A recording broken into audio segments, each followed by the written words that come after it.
Brujas. Mito y realidad de la brujería.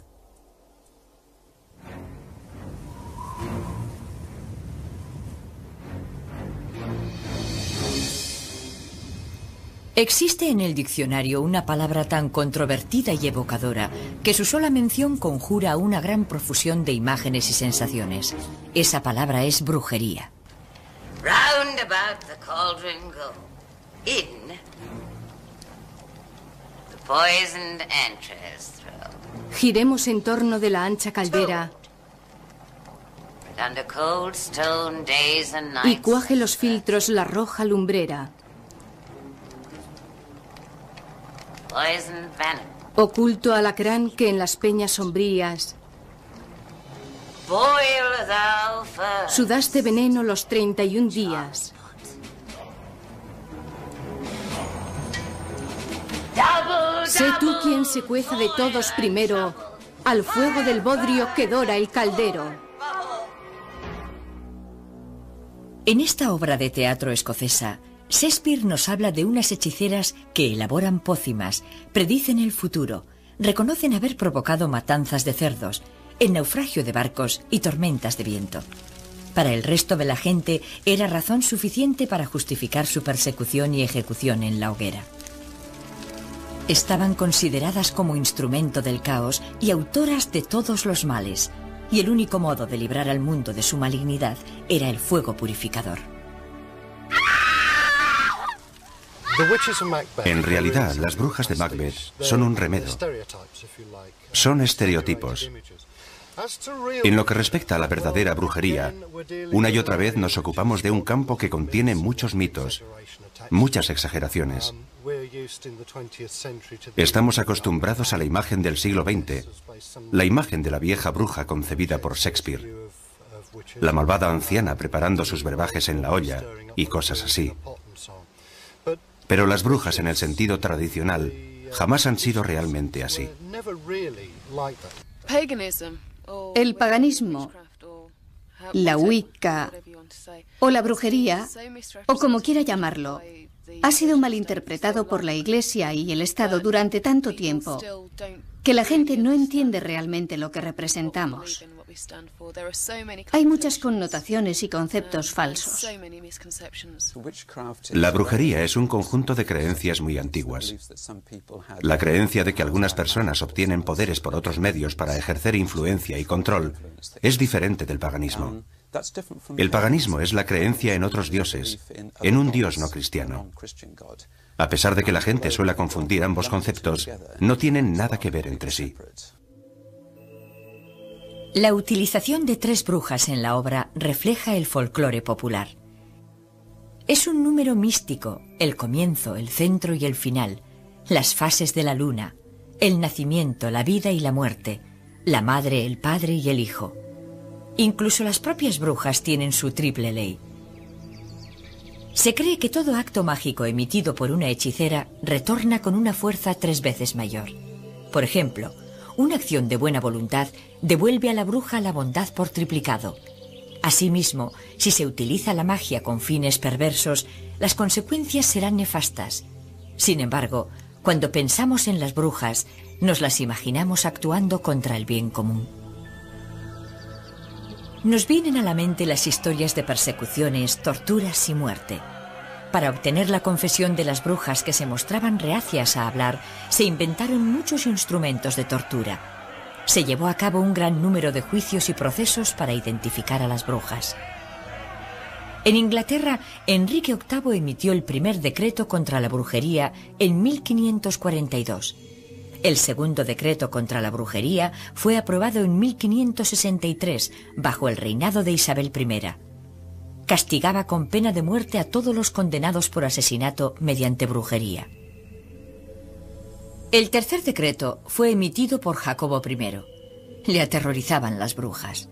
Estaba convencido de que en Berwick las brujas habían conjurado una tempestad para hundir su barco mientras se encontraba a bordo en compañía de su mujer, la reina Ana. Durante su reinado autorizó la publicación de los primeros ejemplares de la Biblia en inglés. Al parecer, la frase original "no tolerarás que viva un envenenador" fue modificada por "No tolerarás que viva una bruja" por decreto real. También escribió su propio libro sobre hechicería titulado Demonología, para trazar las líneas generales del proceso contra la brujería. Se suele pensar que la fe católica consiste en una serie de obligaciones y prohibiciones que condicionan la vida de la gente. Por el contrario, la Wicca sugiere que mientras no hagas daño a nadie, puedes hacer lo que te plazca. La pregunta es, ¿cómo se puede comprobar si lo que hacemos no ha causado daño a nadie? ¿Basta con que no cause daño a ninguna de las personas involucradas en esta actividad en concreto?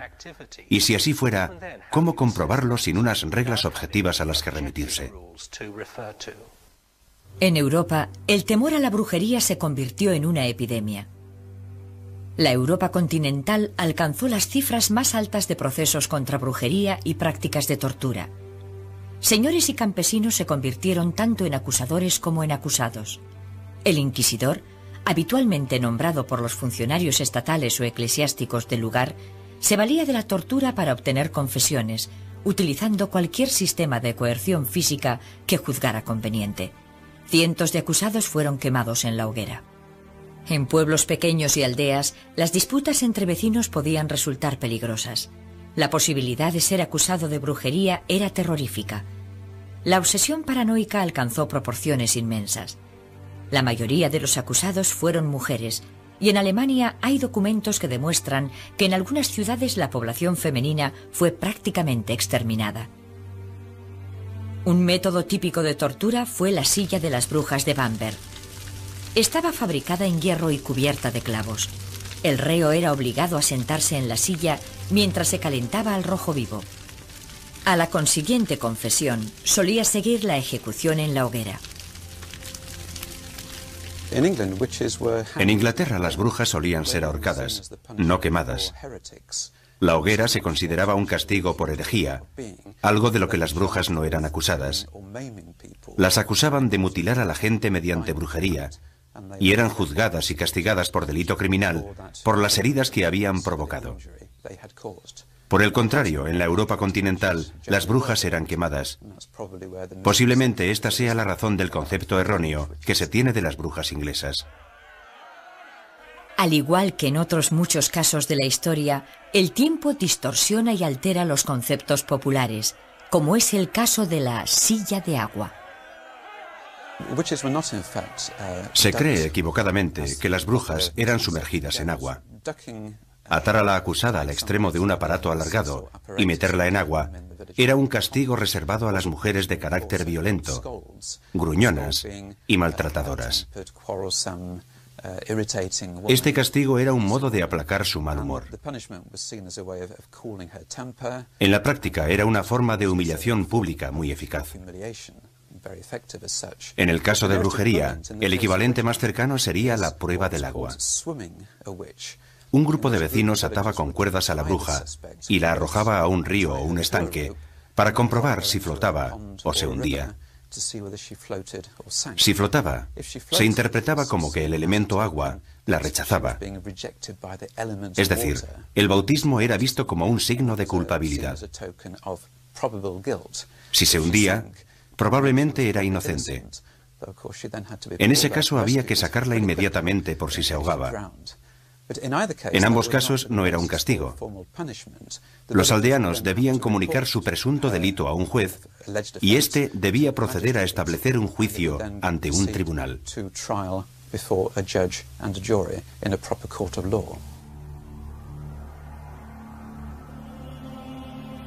Matthew Hopkins fue tal vez el cazador de brujas más célebre. Durante la Guerra Civil de Inglaterra alcanzó el rango de pesquisidor general. El origen de Matthew Hopkins es bastante oscuro. Posiblemente era hijo de un sacerdote de Suffolk. Alcanzó la fama en 1645, cuando siempre, según él, descubrió que su misión era la de destruir y expulsar a las brujas de Anglia Oriental. Fue el inicio de una cruzada que se prolongó durante 2 años y en la que hizo ejecutar a más de 100 personas en Suffolk, Essex y los condados orientales de Inglaterra. Lo más interesante de Matthew Hopkins es que la gente se lo imagina actuando por todo lo ancho del país, quemando brujas allí por donde pasaba. Sin embargo, esto no es cierto. Su zona de actuación fue muy pequeña, limitándose a Anglia Oriental. Tuvo muchas dificultades para encontrar brujas a su paso y recurrió a todo tipo de tácticas intimidatorias para obligar a la gente a confesar o a delatar a sus vecinos. Actualmente se le considera en cierto modo una figura trágica, aunque también fue un desastre por las consecuencias de sus actos. Al parecer se sentía motivado por un sentido de misión o cruzada. Creía que era un hombre bueno que cumplía la voluntad de Dios, expulsando a estos monstruos. Así es como se le ve hoy en día. Antes de llevar a la bruja ante los tribunales, había que obtener su confesión a modo de prueba concluyente. El método preferido por Hopkins era la privación de sueño. Mantenía a la presunta bruja en aislamiento. Posteriormente, sus ayudantes la desnudaban y le obligaban a caminar día y noche, impidiéndole dormir. Al cabo de varios días, la confesión solía ser fácil de obtener, así como los nombres de los conspiradores. Después daba comienzo el juicio. De hecho, los juicios se ajustaban bastante al modelo y criterio de justicia de los siglos XVI y XVII. Quiero decir, que se llevaban a cabo ante un juez, una jurisdicción, un jurado de evaluación. Las pruebas se valoraban y se examinaban cuidadosamente. Los testigos eran presentados ante el jurado e interrogados sin presiones que condujeran a una declaración inculpatoria. La mayoría de los acusados fueron absueltos. Solo 1 de cada 5 acabó en la horca. Los jueces hicieron lo posible por separar los casos bien documentados de los que consideraban una simple consecuencia de los prejuicios y mala fe de los vecinos. Si bien en todos los casos, las pruebas eran muy circunstanciales.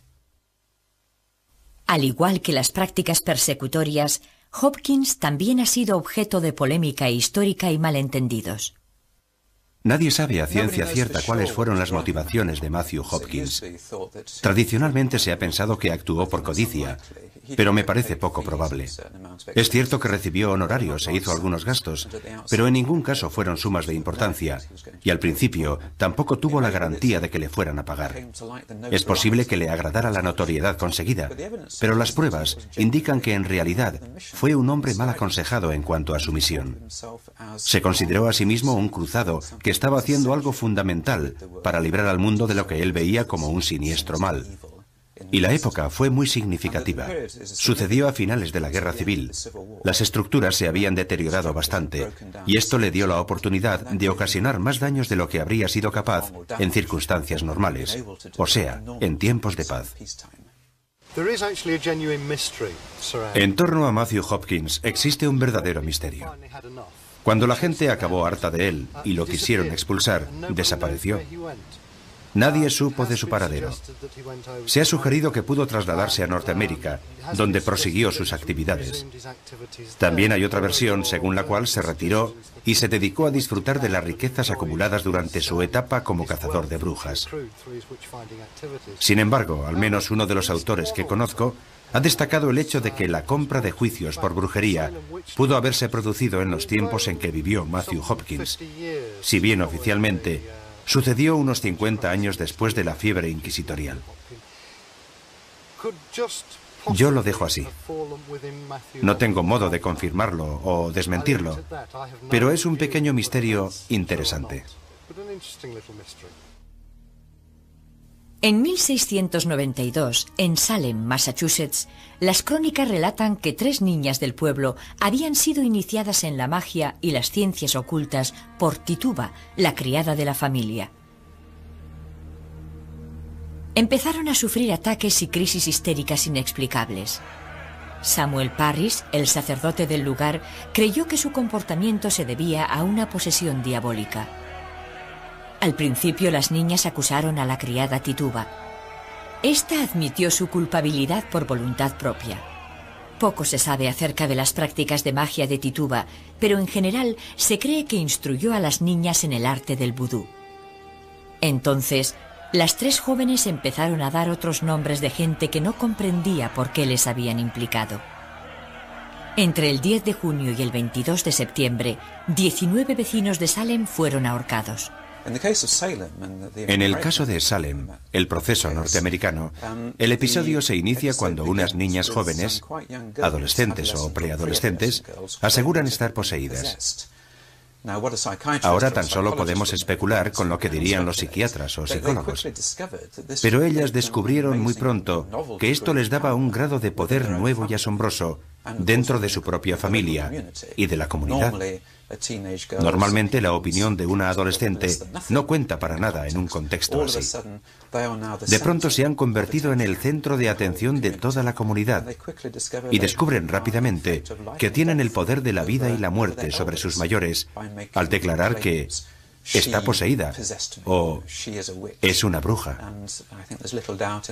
Hay pocas dudas respecto a este caso y otros producidos en Francia. Se produce un efecto de bola de nieve conforme van entendiendo su poder y sacándole provecho. En Inglaterra hay más ejemplos documentados de niños o adolescentes que aseguran estar poseídos y que acaban corrompidos por el poder que han adquirido.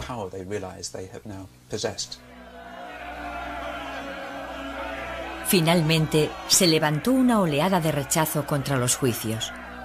En base a las débiles pruebas obtenidas bajo coacciones y extrema presión, los juicios de Salem no continuaron más allá de las acusaciones iniciales. Si examinamos los acontecimientos desde otro punto de vista, también encontraríamos una explicación creíble de los juicios. Parris recibía principalmente el apoyo de los granjeros más pobres del pueblo de Salem. Para ellos, Parris y la iglesia rural representaban la estabilidad y los valores tradicionales. Pero el poder que estaban alcanzando los comerciantes suponía una amenaza para su modo de vida. Muchos de los que fueron víctimas de la caza de brujas encabezada por Parris y sus partidarios estaban relacionados con esta nueva clase social de Salem. La historia de Salem quedó inmortalizada en una obra teatral de Arthur Miller, titulada El Crisol. En ella se reflejan los juicios de McCarthy que estaban teniendo lugar en aquella época en Norteamérica. El paralelismo con el clima de acusaciones donde nadie podía sentirse seguro era evidente. Sin embargo, para la mayoría de la gente, la diferencia entre literatura y hechos históricos es confusa. Pienso que en Inglaterra y en Norteamérica la brujería no es propia de gente que ejerce el poder. No creo que sea una forma correcta de enfocarlo. Básicamente en Inglaterra y claramente en Norteamérica comienza en los niveles sociales más humildes, con las rivalidades y choques de personalidad dentro de una pequeña comunidad. A menudo la bruja es alguien marginal, de avanzada edad, poco apreciada y que se lleva mal con sus vecinos. Tal vez el mejor ejemplo de persecución a una supuesta bruja por motivos políticos lo podamos encontrar en la historia de Juana de Arco. Se había convertido en una amenaza para la Iglesia y el Estado, pero se utilizaron los rumores de brujería y el hecho de que ella admitiera escuchar voces en su interior como razón legítima para ejecutarla. Juana de Arco fue quemada en la hoguera por la Iglesia en 1431 bajo la acusación de herejía. Existen pocas dudas de que las razones fueran exclusivamente políticas, porque 500 años más tarde, Juana de Arco fue canonizada por la misma Iglesia que la había condenado a muerte. Todavía circula una teoría, a la que los historiadores no dan demasiada credibilidad, según la cual Juana fue una bruja. Es una leyenda que persiste y que vuelve a surgir en diferentes formas. La más sencilla es que ella pertenecía al antiguo credo, la brujería en estado puro, y que estaba cumpliendo ciertas obligaciones relacionadas con esa antigua religión. Hay que recordar que Dom Raimi, donde ella nació, era conocido por sus prácticas mágicas. Tenían un árbol embrujado y un pozo encantado. Fue bajo ese árbol donde Juana escuchó voces por primera vez. Hay muchas razones para pensar que aunque no fuese una bruja, seguramente estaba influida por la antigua religión. A mi parecer, Carlos VII era un hombre muy narcisista y vanidoso, y que estaba deseando librarse de ella. No olvidemos que Juana tenía fama de ser muy hábil discutiendo, muy obstinada. Fue apresada por los borgoñeses en una acción que ella misma había propiciado contra el expreso deseo de Carlos VII. En cierto modo, para él, fue un alivio librarse de ella, porque no quería involucrarse en una guerra. Hubo otras persecuciones que se llevaron a cabo simplemente por afán material. En el siglo XIV, el rey de Francia, Felipe el Hermoso, emprendió una campaña contra la Orden de los Templarios. Acusó a esta orden de monjes guerreros de cometer todo tipo de actos de brujería, entre otros la adoración de un ídolo con forma de cabeza decapitada y el uso de un cordón herético, signo inequívoco de que el portador practica la brujería. En cambio, la realidad es más prosaica. La Orden del Temple había sido creada para custodiar los caminos y rutas hacia Tierra Santa durante las cruzadas contra los sarracenos. Al principio, la Iglesia aprobó sus acciones, les eximió de pagar impuestos y les concedió la capacidad de recaudar los suyos propios. La Orden construyó sus propios puertos y dispuso de su propia flota. Al ser considerados gente honrada, se convirtieron en los banqueros de los reinos europeos. Llegaron a trasladar inmensas sumas de dinero de un lugar a otro a cambio de honorarios. La riqueza de la Orden fue creciendo. Posiblemente fuera la codicia por esta riqueza lo que motivó la acción del rey francés. Por desgracia, la flota templaria huyó de Francia, poniendo la mayor parte de su fortuna a buen recaudo en Portugal, Inglaterra y Escocia. ¿Cómo llegó a surgir tal temor a las brujas que fue utilizado por los que detentaban el poder? Para investigarlo, tenemos que remontarnos a las raíces del paganismo moderno. El paganismo es una religión que adora la naturaleza. Sus seguidores suelen practicarla en espacios abiertos, en lugares naturales, ya sea en grupo o individualmente. Organizan varias festividades al año para celebrar los efectos del sol sobre la tierra. También adoran a la luna en asambleas mensuales.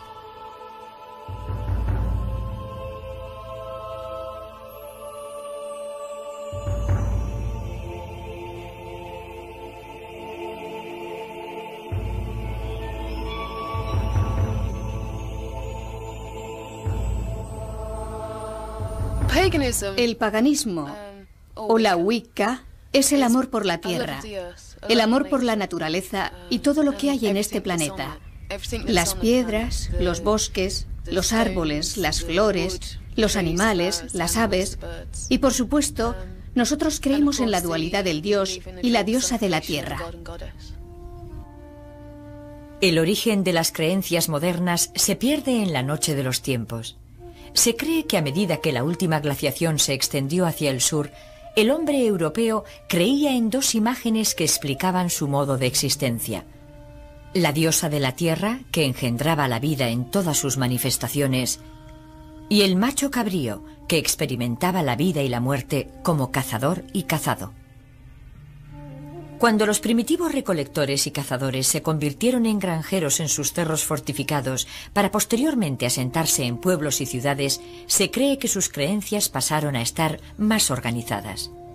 Monumentos megalíticos como Stonehenge o Avebury, enclavados en curiosos túmulos, cerros y caminos, podrían delatar una forma de organización de la vida religiosa comunitaria. Conforme las comunidades se hicieron más complejas, su organización también cambió. Los griegos y romanos antiguos formalizaron su concepto de los dioses construyendo panteones, una reminiscencia de los nórdicos y otras culturas anteriores a la suya. Sin embargo, el concepto de la madre tierra y el macho cabrío es común en todas ellas.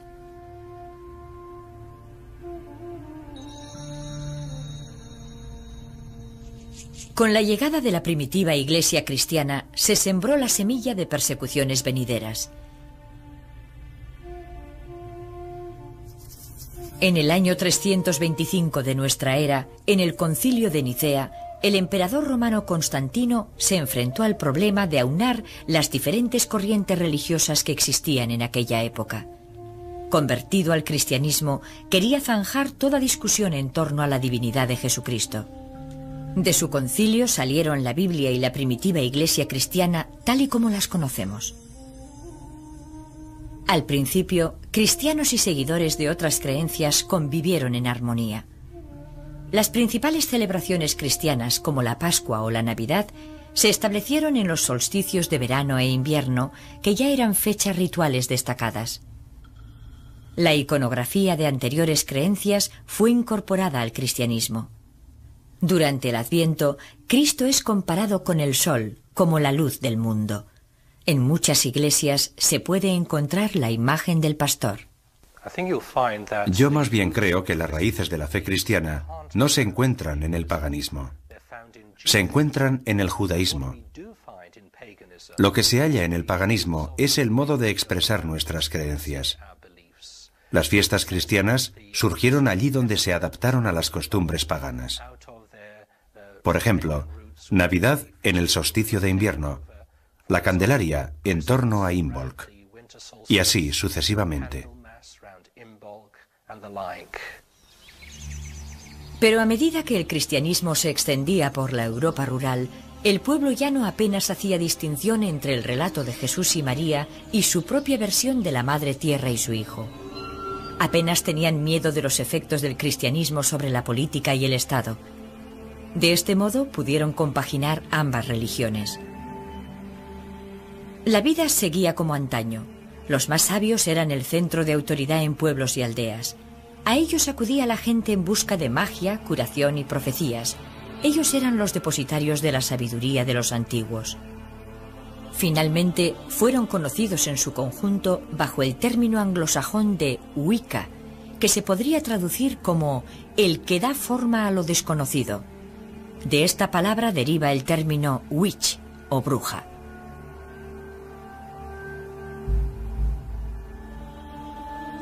Pero esta coexistencia pacífica de ambas religiones no estaba llamada a durar. Así comenzó la persecución. La Iglesia condenó a la Madre Tierra, declarando que como diosa de la tierra era la generadora de todos los placeres terrenales que la Biblia definía como pecado. Posteriormente proclamaron que el macho cabrío era la personificación del demonio, un ángel expulsado del cielo por sus pecados y que vivía y obraba en el infierno.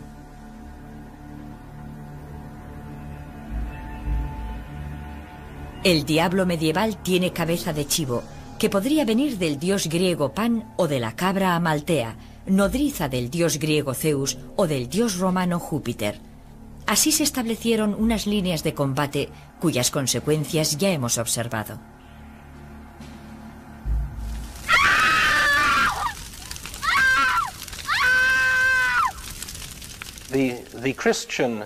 La Iglesia católica está en permanente diálogo con los fieles de todas las creencias.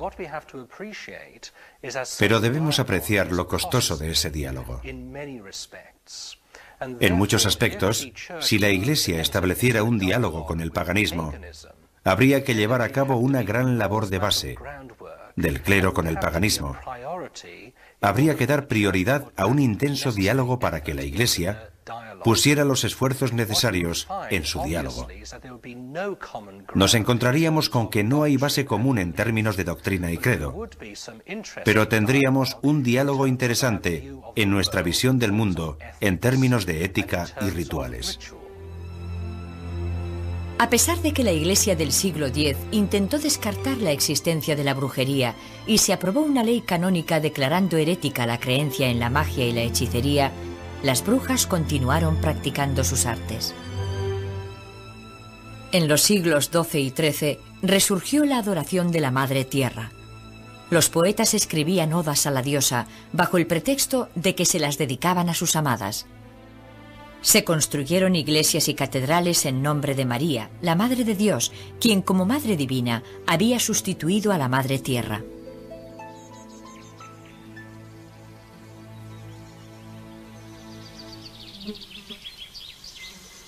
Fue durante el siglo XIII cuando la Iglesia cambió su política de negación de la brujería. Sin embargo, no fue hasta 1320 cuando el Papa Juan XXII formalizó el proceso contra las brujas al autorizar a la Inquisición la persecución de la hechicería. 4 años después, el 3 de noviembre, Petronila de Meath fue la primera en ser quemada en la hoguera bajo la acusación de brujería. Sucedió en Irlanda. A partir de esa fecha, las declaraciones papales y las bulas pontificias fueron implacables en las condenas de brujería. En 1484, el Papa Inocencio VIII publicó la bula Summis Desiderantes, dando permiso a Cranmer y Sprenger, 2 miembros de la Inquisición, para sistematizar la persecución de las brujas.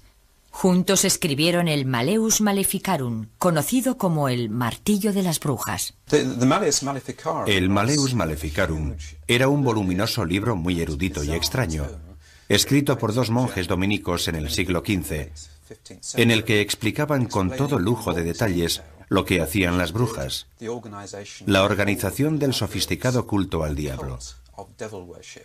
Fue algo que favoreció y estimuló, en mayor grado todavía, la persecución sistemática y el hostigamiento de las brujas en la Europa continental a partir del siglo XV. Fue editado 2 o 3 años después de una bula papal en la que se denunciaba la brujería. Es una prueba clave que demuestra en qué medida las autoridades trataban el fenómeno de la brujería como si fuera una grave amenaza.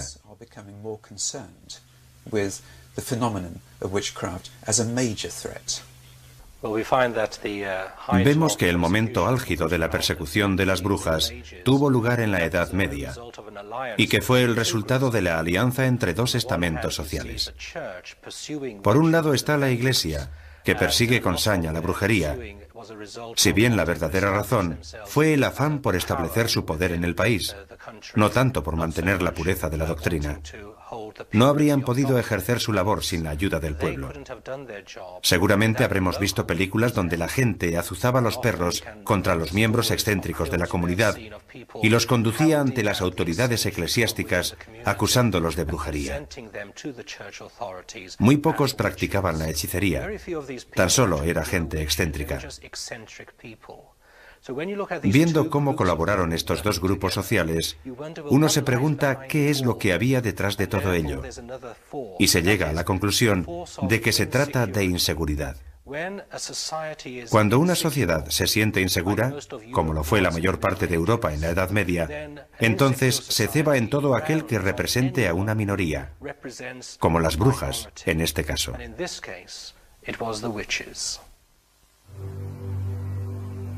Ahora las brujas ya no eran practicantes de la antigua religión, o curanderas o instructoras, eran las esclavas de Satán. Para la Iglesia las brujas eran mujeres, porque sucumbían fácilmente a la lascivia y la maldad del diablo. Para incrementar la creencia y el temor del pueblo, la Iglesia se limitó a darles la vuelta a las prácticas y rituales cristianos.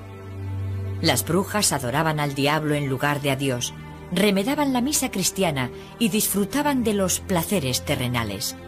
Fue entonces cuando la Iglesia definió la brujería como herética y las últimas dudas del pueblo llano se disiparon. En tiempos recientes hemos contemplado un resurgir de las antiguas costumbres.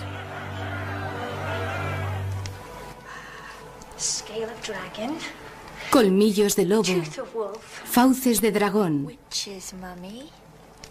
humores de momia y hiel de tiburón.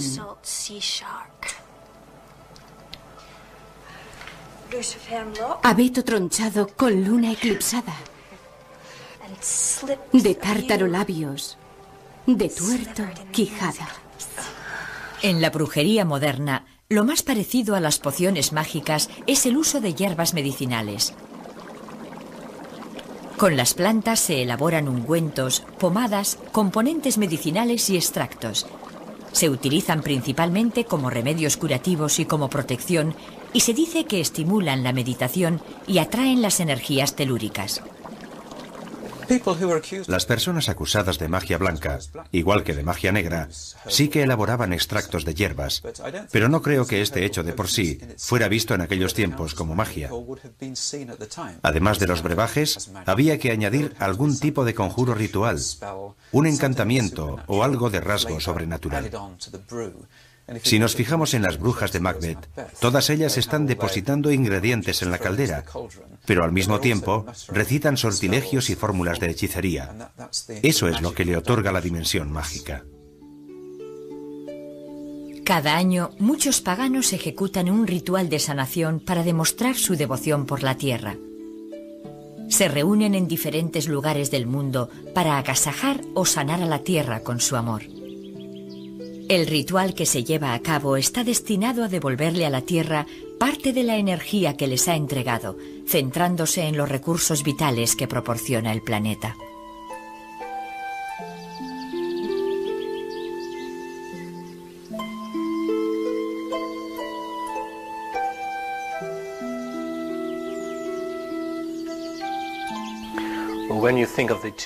Cuando pensamos en la típica imagen de la bruja, nos la imaginamos conjurando un hechizo o haciendo magia. Pero en realidad tengo entendido que la mayor parte de su labor no tiene que ver con la magia, sino con rituales, que es diferente. En lo que concierne a la magia, evidentemente como sacerdote cristiano, yo no creo en la magia como un poder en sí mismo, sino que en realidad lo que ejerce es el poder de la sugestión, la capacidad de influir psicológicamente en los demás. Sin embargo, no debemos infravalorar ese poder, porque puede llegar a ser tan real como cualquier otro. Las brujas y los relatos en torno a ellas han pasado al folclore popular y de ahí a la literatura. Tal vez uno de los ejemplos más tempranos sea el de Medea, de la mitología griega, quien alcanzada por las flechas de Cupido se enamora locamente de Jasón. Ella le ayuda a llevar a cabo 3 labores aparentemente imposibles para conseguir el vellocino de oro. De Inglaterra viene la historia del mago Merlín, el sabio anciano consejero que utiliza a regañadientes sus poderes mágicos para que Arturo se convierta en el legendario rey. En muchos ejemplos modernos se pueden encontrar variantes de este tema. El actual resurgimiento de las antiguas religiones se remonta a 1888. Un grupo de veteranos masones fundó la Orden Hermética del Amanecer Dorado, una sociedad dedicada al descubrimiento de la sabiduría de los antiguos. En la orden fue iniciado un joven llamado Aleister Crowley. En su niñez solo le permitieron leer la Biblia, pero a comienzos de la última década del siglo XIX, cuando Crowley estudiaba en el Trinity College de Cambridge, sus horizontes se abrieron de par en par al descubrir a los clásicos. Tras su instrucción dentro de la orden, viajó por todo el planeta. Fue en el Cairo donde recibió una serie de revelaciones místicas. Se sabe con certeza que Crowley influyó decisivamente en el resurgimiento de la magia ceremonial y las antiguas creencias. Es posible que a su labor debamos los horóscopos y los tableros de Ouija. Gerald Gardner, a quien muchos consideran el fundador de la Wicca moderna, fue iniciado por Crowley en la orden que éste presidía. El apasionado interés de Gardner por el renacimiento de la masonería y el gran número de libros que aportó seguramente contribuyeron al auge moderno de estas creencias. No creo que haya una verdadera conexión entre la Wicca moderna y la brujería de la Edad Media y los siglos XVI y XVII. Me parece un ejemplo de lo que conocemos por invención de la tradición moderna.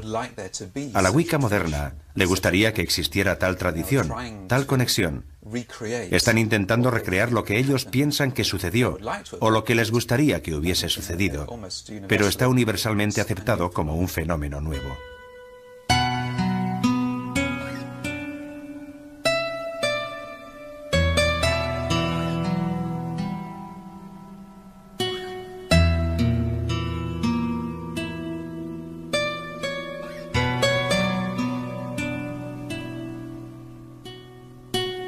Este es el ritual de la unión de manos tal y como se practica hoy.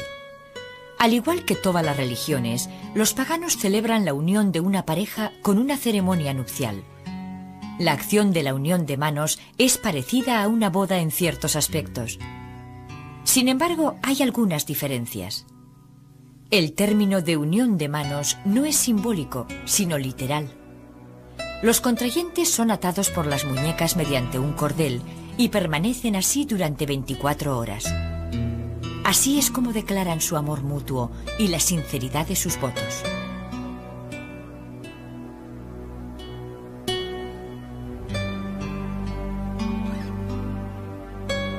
Para finalizar el ritual, la pareja debe saltar por encima del palo de una escoba que sujetan el sumo sacerdote y la sacerdotisa. Una vez unidos, deben permanecer juntos durante 1 año y 1 día.